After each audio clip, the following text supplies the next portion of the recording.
नाज़रीन, दोपहर का उर्दू खबरनामा लेकर आपका मेज़बान रहमत कलीम आपकी खिदमत में हाजिर है। बुलेटिन का आगाज़ सुर्खियों के साथ।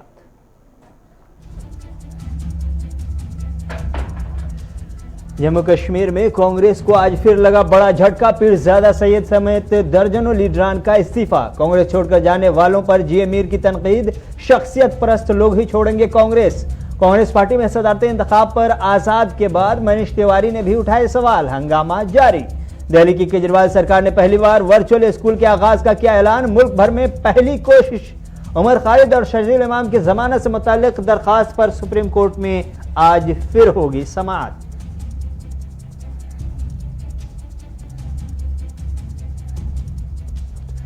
अब ताजमहल के नाम को बदलने की चल रही है तैयारी। आगरा म्युनिसिपल कारपोरेशन में तजवीज जेर गौर। फौजी तैयारा चिनूक में मुसलसल आग लगने के वाकयात। अमेरिका ने इस्तेमाल पर लगा दी पाबंदी। भारत सरकार ने जेट बनाने वाली बोइंग कंपनी से चिनूक में आ रही खराबी पर मांगा तफसीली जवाब। बीजेपी हुकूमतें गिराने में मसरूफ। सीबीआई के जरिए तहकीकात कराने की जरूरत। आम आदमी पार्टी का मुतालबा। जांच एजेंसियों ने अपने आकाओं को खुश करने के चक्कर में अपने एतबार को किया है दागदार। तेजस्वी यादव का इल्जाम।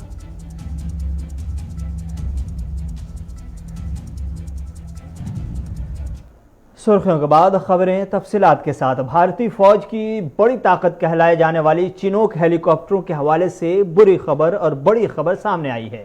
दरअसल अमेरिकी फौज ने अपने बेड़े में मौजूद तमाम चिनूक हेलीकॉप्टरों को ग्राउंड करने का फैसला लिया है।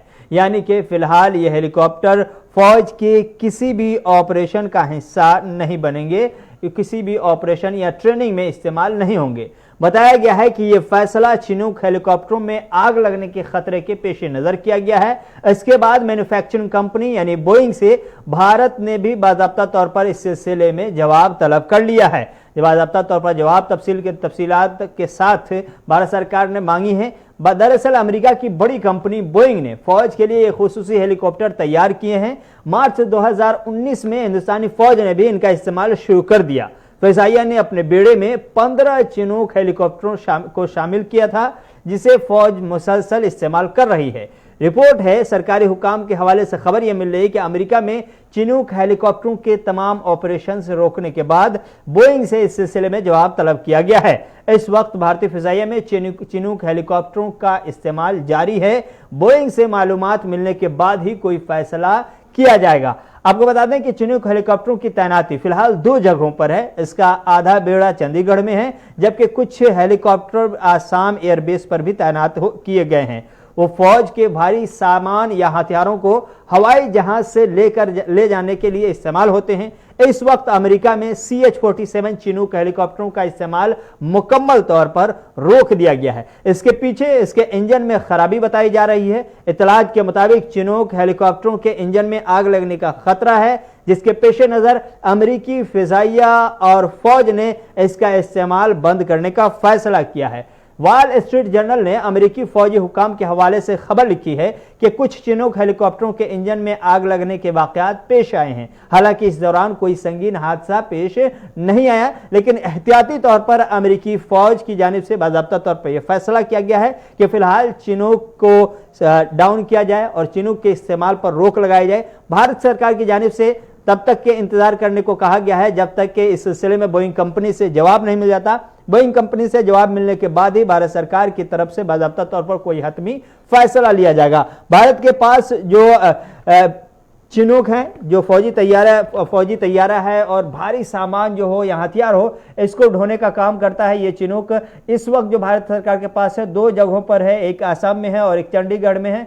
और ऐसे में 15 चिनूक हेलीकॉप्टर हैं और ये सब के सब बाज़ाब्ता तौर पर हथियार ढोने और भारी सामान ले जाने के काम आते हैं। लेकिन चूंकि भारत सरकार ने कहा है कि हम इसे अभी ग्राउंड डाउन नहीं करेंगे जब तक कि कंपनी के जानिब से जवाब नहीं मिल जाता कि ये जो आग लगने के वाकयात पेश आ रहे हैं इसके पीछे वजूहात क्या है, क्या इसे फिर से नए सिरे से इसमें कुछ चेंजिंग की ज़रूरत है, क्या इसे नए सिरे से रीडिज़ाइन करने की ज़रूरत है, या फिर कुछ ऐसी चीज़ें हैं जिस पर गौर करने की ज़रूरत है। इन तमाम हवालों से तफसीली जवाब भारत सरकार ने बोइंग कंपनी से बाज़ाब्ता तौर पर तफसीली जवाब भारत सरकार ने मांग ली है। लेकिन भारत सरकार ने फिलहाल इस पर इस्तेमाल से पाबंदी नहीं लगाई है। अलबत्ता अमेरिका ने आर्जी तौर पर इस पर रोक लगा दी है।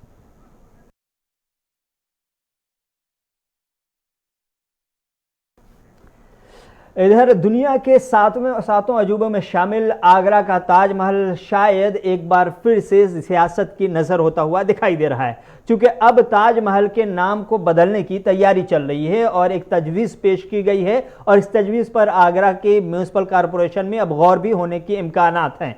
आपको बता दें कि आगरा के म्यूनिसिपल कॉरपोरेशन के ऐवान में एक करारदाद लाई गई है, तजवीज़ लाई गई है, जिसमें ताजमहल का नाम तब्दील करने का मुतालबा किया गया है। म्यूनिसिपल कॉरपोरेशन ताजगंज वार्ड के काउंसलर ने ताजमहल का नाम बदलकर तेजू महल रखने की तजवीज़ पेश की है।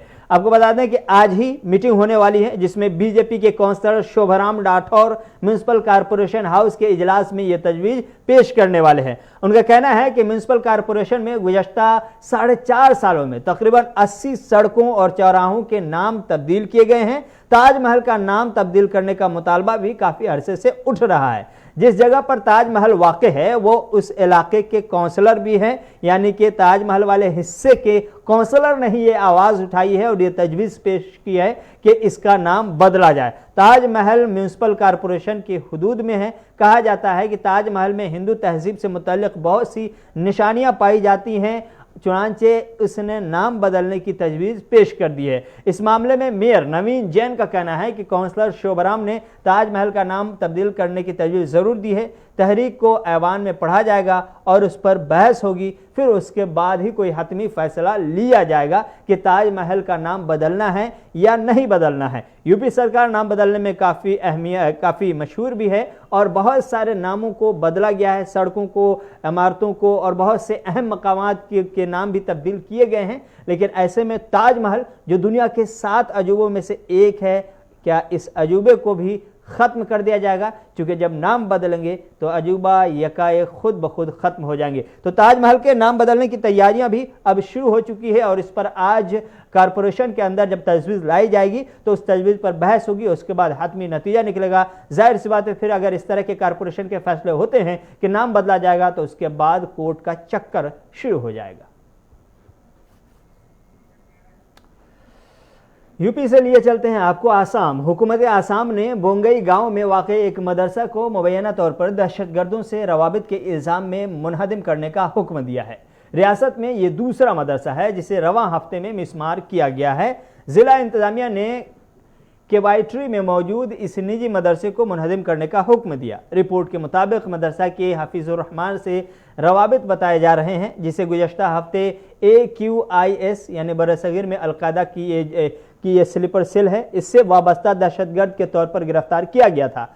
रिपोर्ट है कि मदरसा को रात भर में खाली करा लिया गया और तलबा को दूसरे तालीमी इदारों में मुंतकिल कर दिया गया है। वहीं पुलिस ज़राए का कहना है कि तलाशी मुहिम के दौरान मदरसा से कलादम इंतहा पसंद ग्रुपों से मुतल्लिक़ दस्तावेज़ात भी बरामद किए गए हैं। इससे पहले बरबीटा में ज़िले में वाक़ मदरसा को ज़िला इंतज़ामिया ने मिसमार कर दिया, जिस पर अंसारुल्लाह बांग्ला टीम ABT के 2 अरकान को 4 साल तक पनाह देने का इल्ज़ाम था। दहशतगर्दों से रवाबित के इल्ज़ाम में मोहम्मद समन उर्फ सैफुल इस्लाम को रवां साल के अवाइल में गिरफ्तार किया गया था, जबकि दूसरे की तलाश अभी भी जारी है। दोनों मुश्तबा दहशतगर्दों को मुआवनत के इल्ज़ाम में मोहतमिम मदरसा, एक उस्ताद और एक दीगर शख्स को पहले ही गिरफ्तार किया जा चुका है। अब ये इन्हदामी कार्रवाई की गई है। तस्वीरें आपके सामने हैं। इन्हदामी कार्रवाई की 1 हफ्ते के अंदर आसाम सरकार की जानिब से ये दूसरा ऐसा फैसला है, यानी दूसरी ऐसा मदरसा है जिसको बाज़ाब्ता तौर पर मुनहदिम करने का ऐलान किया गया और इसके साथ ही ये कार्रवाई शुरू हुई। रात में मदरसे को खाली कराया गया और सुबह के वक्त ही बुलडोज़र पहुँच करके सारा काम तमाम करता हुआ दिखाई दे रहा है। तो तस्वीरें आपके सामने हैं। बाज़ाब्ता तौर पर देख सकते हैं कि आसाम सरकार ऐसे मदरसों के ख़िलाफ़ और ऐसी तंजीमों के ख़िलाफ़ जो कलादम तंजीमों से रवाबित रखने के इल्ज़ाम में है या जिन पर इल्ज़ाम है, ऐसे तंजीमों के ख़िलाफ़ भी कार्रवाई कर रही है।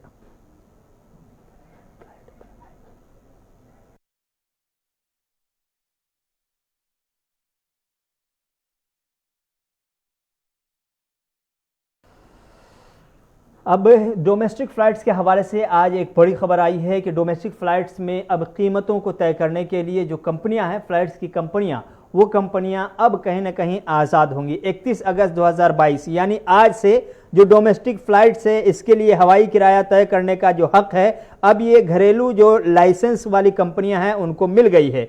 गुज़श्ता 27 महीने से हवाई यानी फिजाइया का जो किराया है इसको लोअर और अपर कैप पर सरकार ने जो हद रखी थी वो खत्म कर दी गई है। यानी ज़्यादा से ज़्यादा कितनी आप कीमत कर सकते हैं, कम से कम कितनी कीमतें कर सकते हैं। इन तमाम हवालों से ये जो पाबंदियां थी 27 महीने से ये पाबंदियां खत्म हो गई है।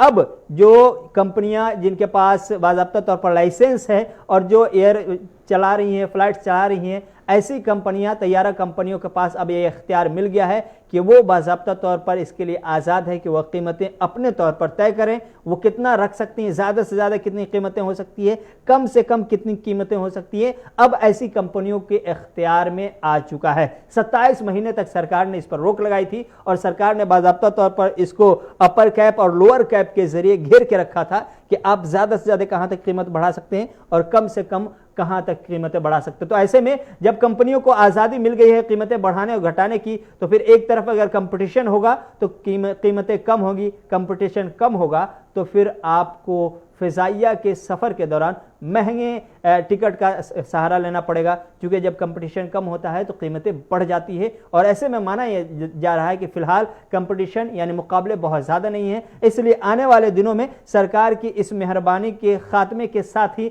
आपको फिजाइया की टिकट पे कीमतों के बढ़ने की खबर मिलेगी। और माना यह जा रहा है कि अब बहुत जल्द कंपनियां अपना नए सिरे से कीमतें अपनी तय करेंगी, अपने फेयर को तय करके बाज़ाब्ता तौर पर रीशेड्यूल भी करेंगी और रीन्यू करके मार्केट में उतारने की कोशिश करेगी। इस तरह से जो आप सफ़र कर रहे थे, अगर दिल्ली से श्रीनगर जाना है, 4000 की टिकट है, तो आने वाले दिनों में मुमकिन है कि यह टिकट की कीमत 5000 से ज़्यादा बढ़ जाए और यह भी मुमकिन है कि 4000 से नीचे आ जाए अगर कंपटीशन ज़्यादा हुआ तो इस तरह से अब जो कंपनियां हैं जिनके पास लाइसेंस है, इन कंपनियों को यह इख्तियार सरकार ने दे दिया है। अब तक जो लोअर कैप अपर कैप की पाबंदी थी 27 महीने के बाद सरकार ने उस पाबंदी को ख़त्म करने का ऐलान कर दिया।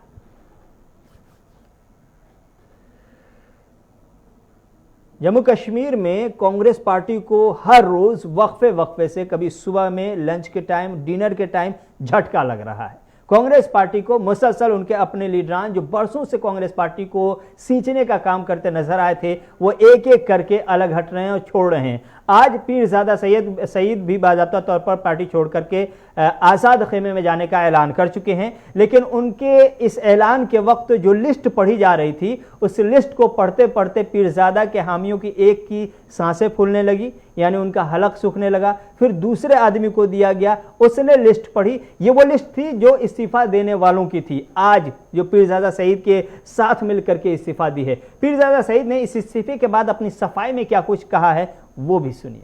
मेरी आंखों में आंसू आते हैं जब मैं कहता हूँ कि मैं और मेरा खानदान जब से यहाँ कांग्रेस बनी है रियासत जम्मू कश्मीर में, हम इसके साथ शाना बशाना चलते थे और तकरीबन इस रियासत में तकरीबन 35-40 साल स्टेट लेजिस्लेचर में वैसे चीफ मेंबर रहे हैं। लेकिन आज मुझे दुख होता है ये कहते हुए, मैं भी खुद यूथ कांग्रेस का स्टेट प्रेसिडेंट रहा, कांग्रेस का जनरल सेक्रेटरी रहा, वाइस प्रेसिडेंट रहा और कांग्रेस का स्टेट कांग्रेस का प्रेसिडेंट भी रहा, मिनिस्टर भी 4-5 दफा। और आज मुझे दुख के साथ कहना पड़ता है कि मैं कांग्रेस से मुस्तफी हो रहा हूं। और वजूहात क्या हुए कि हमने बार बार दिल्ली वालों को कहा कि रियासत में कांग्रेस कमज़ोर हो रही है और मुल्क में कांग्रेस कमज़ोर हो रही है। इस कांग्रेस को मजबूत बनाने के लिए इक़दाम कर दीजिए। लेकिन बदकिस्मती है इस बात की कि वो लोग टस से मस नहीं हुए। पिछले 3 साल से हम लगातार कह रहे थे कि जम्मू कश्मीर में कांग्रेस कमजोर हुई है और हमारी कारकर्दगी ठीक नहीं है, यहाँ लीडरशिप चेंज करो। लेकिन 3 साल उन्होंने लगाए, जब तक कि राजस्थान में सेशन में ये रेजोल्यूशन हुआ कि 5 साल के बाद कोई प्रेसिडेंट नहीं रहेगा, किसी स्टेट का ऑफिस में नहीं रहेगा। लेकिन यहाँ देखिए कि 8-8 साल कांग्रेस प्रेसिडेंट को रखा जाता है और फिर भी हमें एजिटेशन करना पड़ता है और लोगों के लीडरों के दरवाजे खटखटाने पड़ते हैं कि मेहरबानी करके कांग्रेस को सुधारिए। लेकिन पिछले 3 साल से जो हालत हुई है इस रियासत में कांग्रेस पिछले 7-8 साल से, और हम कहते हुए भी शर्माते हैं। मैं समझता हूं कि ये हमारी मजबूरी है कि हमने अपनी पार्टी को अलविदा किया और आज़ाद साहब के जो उसने नई पार्टी बनाई है उसके साथ कुछ शरीक हुए। लेकिन एक बात मैं कहना चाहता हूँ, हम जो यहाँ है वो जो कांग्रेस की आइडियोलॉजी है वो हमारे जानों में है। हम वी आर बोर्न कांग्रेस में और वो आइडियोलॉजी हमारे जानों से नहीं निकली। लेकिन वक्त का तकाजा है और हमें मजबूर किया गया। कांग्रेस पार्टी छोड़ने वालों पर जी मीर ने आज तबसरा किया है और कहा है कि कांग्रेस पार्टी वही लोग छोड़ रहे हैं जो शख्सियत परस्त हैं, यानी जो शख्सियत परस्त हैं, यानी आज़ाद को पहचानते हैं या आज़ाद साहब के करीबी हैं, आज़ाद साहब तक ही उनकी सियासत महदूद है, वो लोग कांग्रेस पार्टी को आज छोड़ रहे हैं। जो कांग्रेस पार्टी की आइडियोलॉजी में, नज़रिया में, फ़िक्र में यकीन रखते हैं, वो आज भी कांग्रेस के साथ हैं और कल भी कांग्रेस के साथ रहेंगे। ये कोई अजूबा नहीं है जो आज आप डेवलपमेंट देख रहे हैं। गुलाम नबी आज़ाद साहब का इस्तीफा देना पार्टी से 50 साल खा पी के, ये कोई ओवरनाइट नहीं हुआ, एक रात की डेवलपमेंट नहीं है। ये पिछले 2-3 साल से धीरे धीरे वो भी अपनी तैयारी कर रहा था। आपको पूरा ध्यान है कि G23 आज से 2.5 साल पहले बना और वो G23 ही इसकी शुरुआत थी कि मुल्की सत्ता पर पहले अफरा तफरी मचाओ और अल्टीमेटली उन सारे लीडरों को अपनी जगह कोई ना कोई ज़मीन है, इसके ऊपर उंगलियां उठती थी कि आपकी सरजमीन कहाँ है।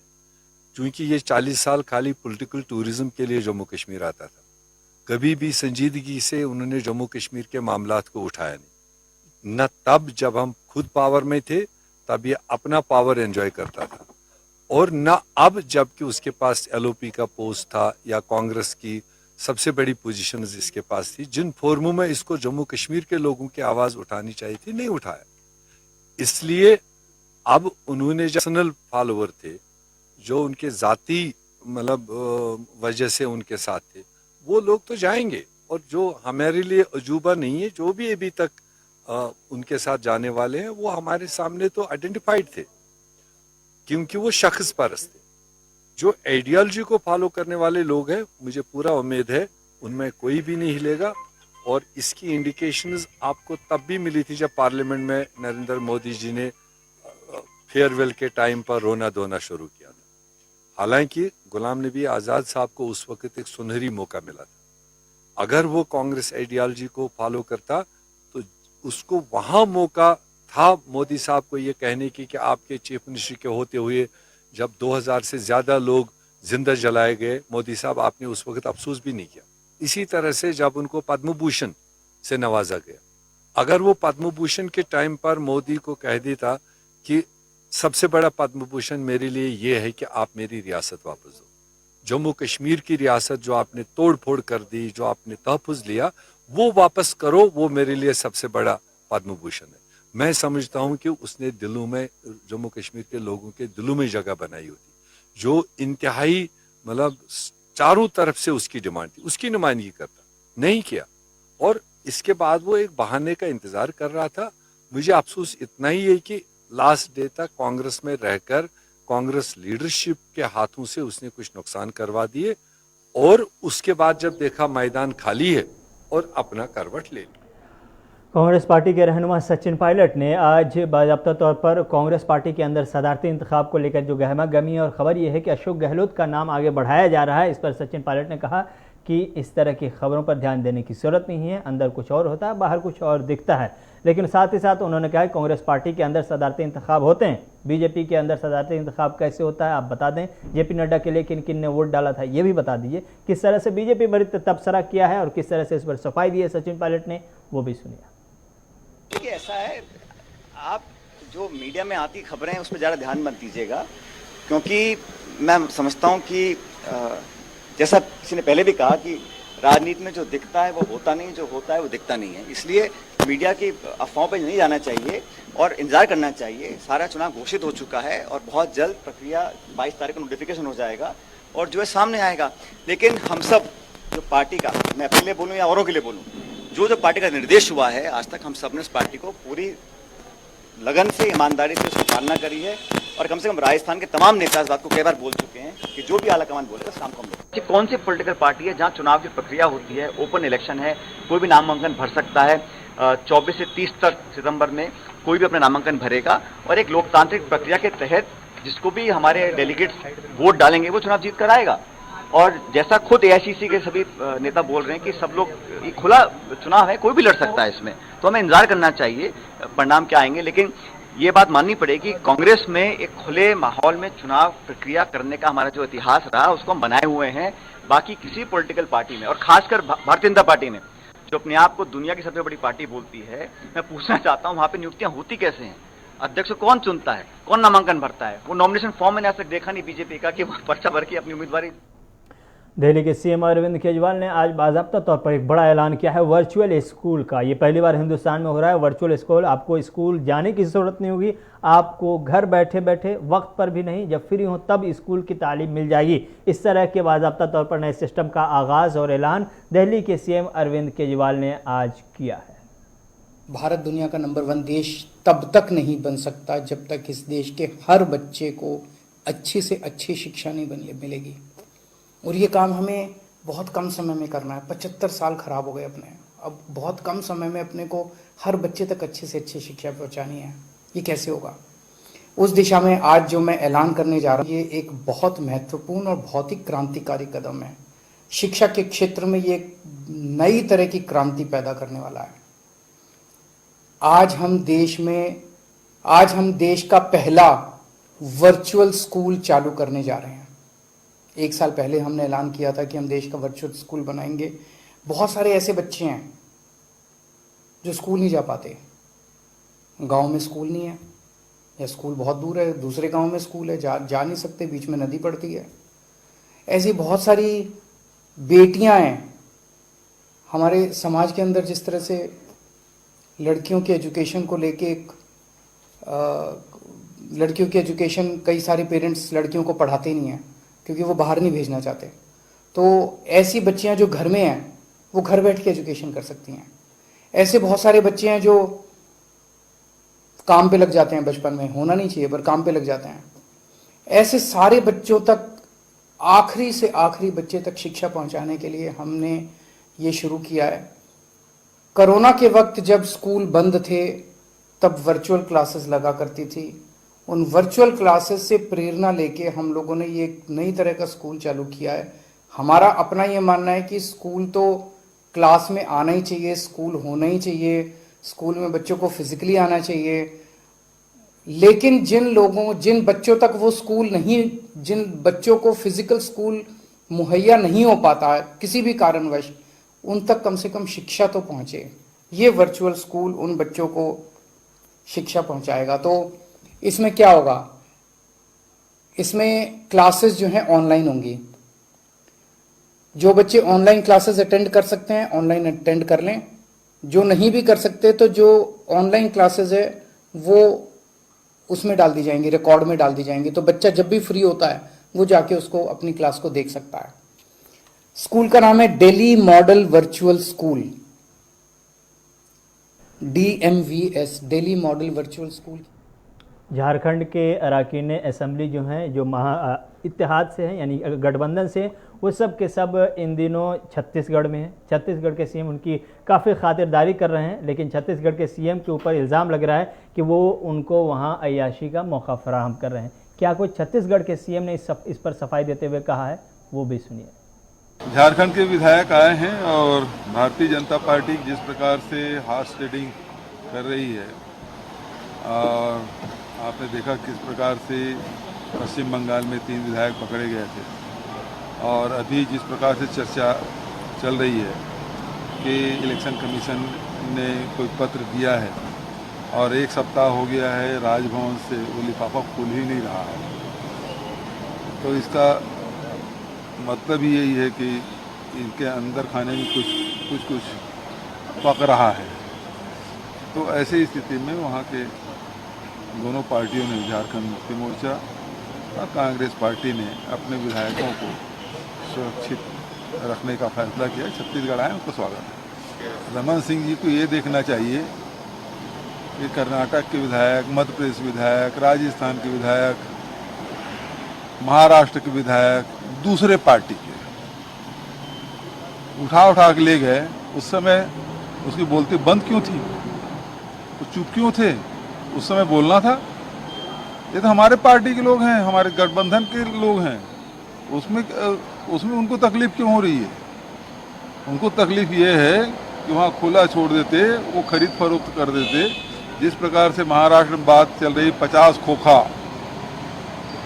यहाँ झारखंड में चल रहा 20-20 खोखा। रमन सिंह इसके बारे में बताए, राष्ट्रीय उपाध्यक्ष जी। फिलहाल इस बुलेटिन में इतना ही। अपने मेज़बान रहमत कलीम को याद दीजिए। खुदा हाफिज।